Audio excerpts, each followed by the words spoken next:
Se você quer uma resposta de um caso misterioso, talvez eu possa te dar alguma. E hoje nós vamos falar sobre o caso da Mônica Granuso, uma adolescente de 14 anos na época, que caiu do 7º andar num edifício na zona sul do Rio de Janeiro. Esse caso aconteceu no ano de 1985 e apesar de ter sido muito famoso na época, hoje em dia ele quase não tem, caiu no esquecimento mesmo. E eu também vou dizer para vocês por que caiu, né, no decorrer do vídeo, por que caiu no esquecimento. Mas como eu sempre falo para vocês, a minha missão aqui é não só dar uma resposta sobre o caso. Muitas vezes vocês falam, Jéssica, mas o caso já foi solucionado, mas tem gente que gosta que mesmo assim eu traga, que eu tire sobre o caso, que eu confirme alguma coisa que aconteceu, ou traga mais alguma resposta para vocês, algo aí que ficou em oculto, né? Mesmo que já tenha bastante tempo, que já tenha sido julgado, vocês me pedem bastante. Se por ter sido já solucionado, você não tem interesse em ver, é só você não assistir, tá bom? E também, como eu sempre digo, não só trazer uma resposta, como alertar.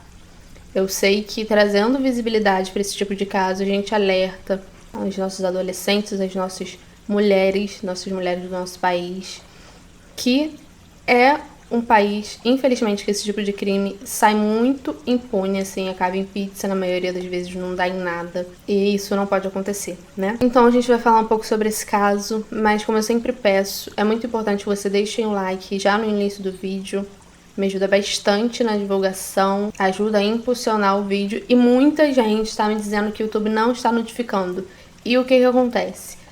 Você precisa curtir todos os vídeos, você precisa comentar, nem que seja um oi, aí pro YouTube entender que aquele conteúdo é relevante pra você, que você gosta, se você gostar. Então você não esquece de curtir todos os vídeos, comentar bastante, porque aí você vai ser o primeiro a receber a notificação, tá bom? Compartilha esse vídeo com seus amigos também. Outra coisa importante, quando a gente bater 5.000 inscritos, eu vou fazer uma semana inteira de vídeo de mistério pra vocês. Não esquece de compartilhar, compartilhe nos grupos aí.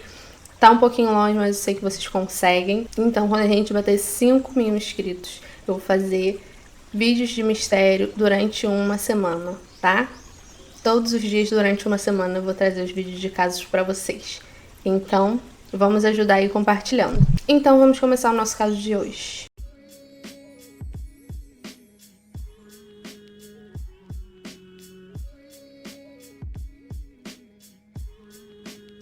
Então, como eu falei pra vocês, o ano era 1985, tava naquela febre, dos matinês e tal, os adolescentes saíam bastante pra essas festinhas, encontros, quando a Mônica conhece o Ricardo numa boate. Em um desses matinês que eu falei pra vocês, que era muito comum na época, os pais levavam, então a Mônica foi levada pelo pai, assim como os amigos. Então, na hora de ir embora, ela conhece esse Ricardo, ele puxa assunto com ela, disse que tava já observando ela ali um tempo, ela tava com uma amiga, e eles trocaram ali uma ideia, ele falou que queria ver ela de novo, deu o telefone, ou pegou o telefone dela, até que a mãe da amiga dela chega e ela vai embora. Um adolescente de 14 anos, ele disse pra ela que tinha 17, mas depois foi descoberto que não, que ele na verdade tinha 22 anos. Estava ali, né, apaixonadinha já pelo cara, até que no outro dia ele entra em contato com ela e chama ela pra comer uma pizza. Ela vai, né, fala ali com a mãe ainda questiona ela se ela tinha alguma coisa, endereço, se sabia ali onde ele morava. Ela diz, eu acho que o nome da rua morava bem perto ali de onde ela morava. Enfim, eles se encontram e ele chama ela pro apartamento dele, no caso, pra pegar um casaco. Dá a desculpa de que queria pegar um casaco, ela ficou meio assim e tal, não queria ir. Até que ele disse que os pais dele iam estar em casa, só que na verdade era mentira, né? Ele só queria mesmo levá-la até lá. Então depois disso a Mônica não voltou mais para casa e no dia seguinte o corpo dela foi encontrado enrolado no cobertor em uma ribanceira. A polícia encontrou marcas de sangue no apartamento do Ricardo e no playground do prédio dele também. Então daí, né, começou o mistério de o que aconteceu. Ela caiu, foi jogada ou se jogou. Na versão do Ricardo, né, segundo ele conta que a Mônica correu e se atirou. No caso, ela havia se jogado. Mas, né, essa versão foi desmascarada pela perícia, que viu que ela tinha apanhado antes da queda. Então, não foi bem como ele tinha contado. Só que, né, a versão que ficou contando, e foi assim que, né, foi o julgamento, e ele foi acusado, foi que ele tentou algo com ela, ela resistiu, então ele bateu nela, né, teria espancado ela. E numa tentativa de fuga, ela tentou pular para a varanda do apartamento vizinho, só, né, que não deu certo e ela acabou caindo, né, e no caso ela caiu no playground. Então ele, sem saber o que fazer, pediu ajuda para os amigos que moravam junto com ele. Morava ele e mais 2 amigos de 19 anos. Então, por fim, ele foi julgado e condenado a 20 anos de prisão pelo que aconteceu com ela, e os outros 2 amigos foram condenados por ocultação. Mas como eles eram réus primários, eles cumpriram a sua pena em liberdade. O Ricardo cumpriu 8 anos e 3 meses de prisão e depois ganhou o direito de ficar em liberdade condicional. Hoje em dia, ele é professor de educação física e dá aulas em Copacabana. Boa parte do que eu vi em relação a esse caso foi através do canal Casos Policiais com Luiz César Rangel. Porque, gente, assim, simplesmente você não acha quase nada. Foi o que eu falei pra vocês, o caso praticamente caiu no esquecimento. Se vocês forem procurar, o Linha Direta, ele fez um episódio sobre esse caso, mas você simplesmente não acha esse episódio completo no YouTube, na internet. Isso porque, segundo esse canal que eu mencionei pra vocês, eles fizeram uma ótima pesquisa através de uma jornalista, se eu não me engano. Foi a fonte que esse moço desse canal conseguiu para fazer esse caso.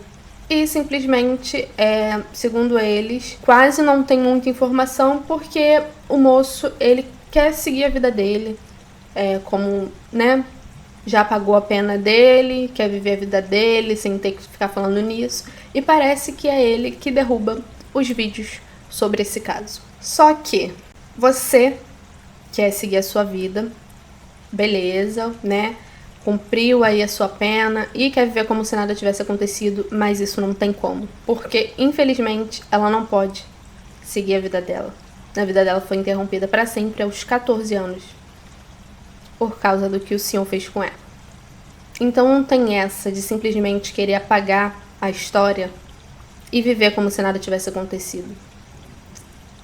Tem todo o direito de viver no anonimato, de não dar entrevistas e tudo mais. Porém, não querer que as pessoas falem sobre ela, querer que ela caia no esquecimento, eu acho que isso é um pouco demais, né? Até porque foi uma família que perdeu seu ente querido, uma mãe que perdeu a sua filha. Então é muito fácil, sim, para o senhor seguir a sua vida, mas ela nunca mais vai conseguir seguir a vida dela. Então é isso. Essa, né, foi um pouquinho da história da Mônica.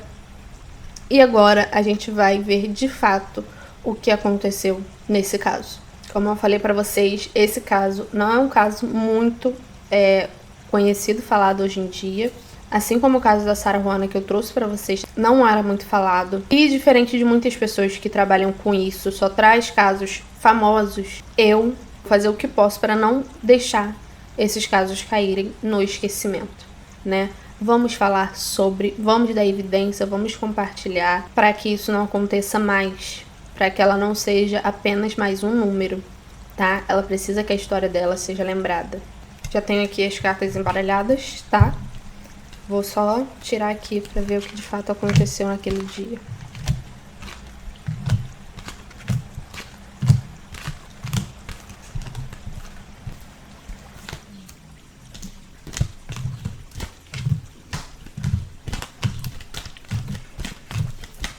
Bom, o que me fala que foi, assim, tá muito nítido mesmo que ela que provocou a queda, de uma certa forma, né? Tá muito realmente positivo que ela tenha se jogado. Realmente por medo, né? Ela não sabia ali o que fazer, ela tava desesperada. Ela queria fugir daquele lugar porque sabia quais eram as intenções dele, né?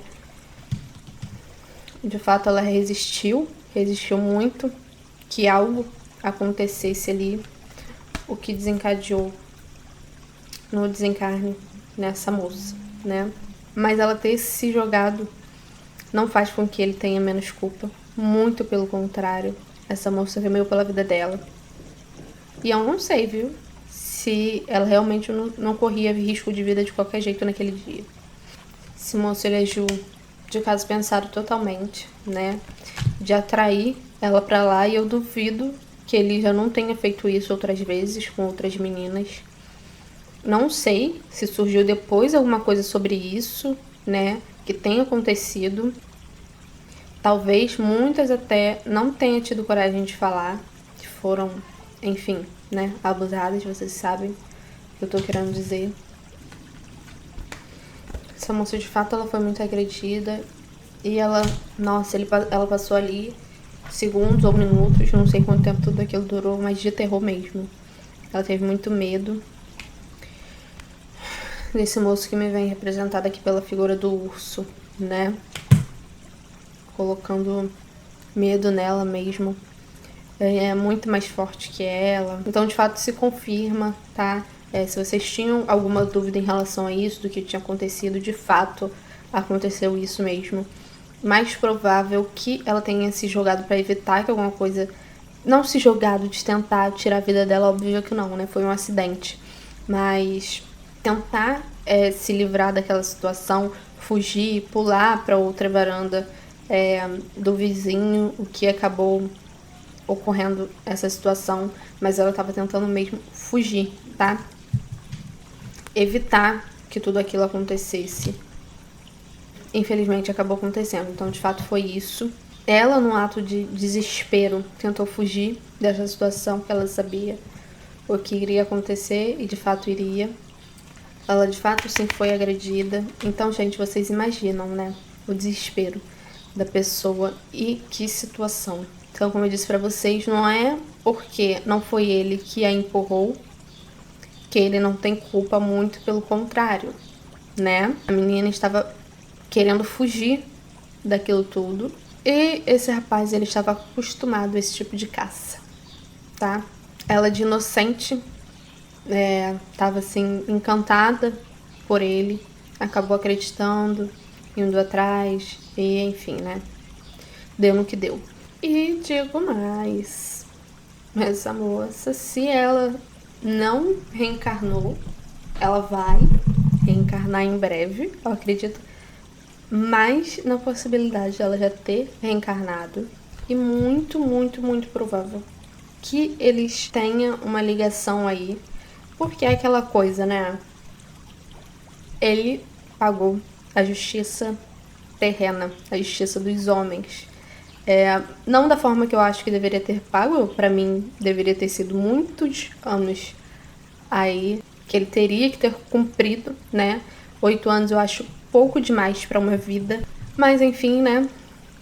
Só que a justiça divina, ó, rapaz, nessa vida ainda é capaz de você pagar algum karma com ela. Se ela já não tiver reencarnado e tiver alguma ligação com ele, aí até familiar, para resolver essa questão, resgatar isso, ele encontrar ela como desencarnar para acertar as contas, ou numa próxima encarnação dele, tá? Essa moça hoje em dia, ela tá bem, né? Eu vejo ela bem mesmo, tranquila, mas me fala aqui de laços familiares futuros com ele. É importante que a gente saiba que cada atitude que a gente toma reflete não só no agora, como no universo. E a gente paga, sempre paga, tá? É um ciclo. A famosa lei do retorno que a gente tanto fala, né? É assim que funciona. A lei de causa e efeito, né? Então, vocês queriam saber desse caso? É isso, tá? Essa moça hoje em dia, ela tá bem, sim. Já entendeu tudo que passou, já se resolveu, já aprendeu tudo que a gente passa nessa vida é aprendizado. E no plano espiritual, ela desenvolveu muito essa questão e acredito que ela tenha conseguido perdoar, sim, mas não anula o karma que terá que pagar, né? Não se esqueça de compartilhar muito esse vídeo, assim como eu falei pra vocês, pra gente chegar a 5.000 inscritos e fazer uma semana inteirinha de casos. Espero que vocês tenham gostado desse vídeo e principalmente que, se não conhecia, você passou a conhecer, dá visibilidade para esse caso, dá visibilidade para Mônica, para a família da Mônica, para que isso jamais seja esquecido, tá? O rapaz tem todo o direito de seguir a vida dele, porém não pode simplesmente fingir que nada aconteceu, né? Então vou ficando por aqui e até o próximo vídeo.